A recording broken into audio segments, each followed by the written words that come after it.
Hai semuanya, jumpa lagi ya di sini. Kali ini kita akan belajar tentang pengetahuan dasar geografi. Jadi dalam pertemuan kali ini kita akan membahas apa itu geografi, konsep apa saja yang ada pada geografi, dan bagaimana contoh penerapannya dalam kehidupan sehari-hari. Jadi dalam video ini ada juga contoh kasus 10 konsep dasar geografi. Jangan skip videonya, simak sampai habis ya.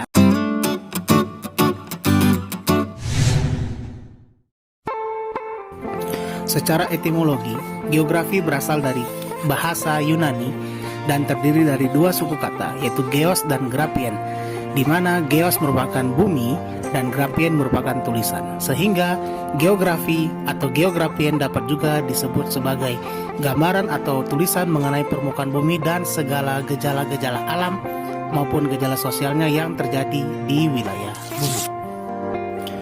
Bintarto menyatakan bahwa geografi mempelajari hubungan kausal gejala-gejala di permukaan bumi, baik yang bersifat fisik maupun yang menyangkut kehidupan makhluk hidup, beserta permasalahannya melalui pendekatan keruangan, kelingkungan, dan regional untuk kepentingan program, proses, dan keberhasilan pembangunan. Sementara itu, Daljoni menyatakan bahwa geografi merupakan ilmu pengetahuan yang mengajarkan manusia mencakup 3 hal pokok, yakni spasial, ekologi, dan regional. Merujuk perkataan Daljoni mengenai 3 aspek geografi, spasial, geografi mempelajari persebaran gejala, baik yang alami maupun yang manusiawi di muka bumi. Kemudian dalam hal ekologi, geografi mempelajari bagaimana manusia harus mampu beradaptasi dengan lingkungannya. Sementara dalam hal regional, geografi mempelajari wilayah sebagai tempat tinggal manusia berdasarkan kesatuan fisiografisnya.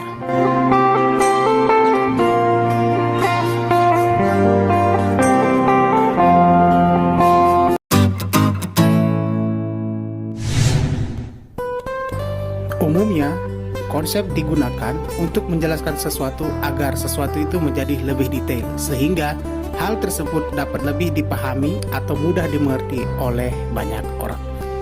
Dalam geografi, terdapat 10 konsep dasar untuk menjelaskan apa saja yang dipelajari di geografi itu. Antara lain, konsep lokasi. Konsep lokasi selalu berhubungan dengan titik atau tempat yang akan kita tuju. Kemudian konsep jarak. Konsep jarak selalu berhubungan dengan jauh atau dekatnya, sehingga dapat diukur. Kemudian konsep ketiga ada konsep keterjangkauan.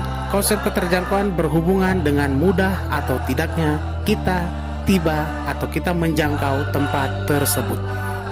Kemudian selanjutnya ada konsep pola. Konsep pola berkaitan dengan susunan, bentuk, atau persebaran fenomena dalam ruang muka bumi, baik fenomena yang bersifat alami seperti aliran sungai, persebaran vegetasi, jenis tanah, curah hujan, maupun fenomena sosial budaya seperti pemukiman, persebaran penduduk, mata pencaharian, dan jenis rumah tinggal.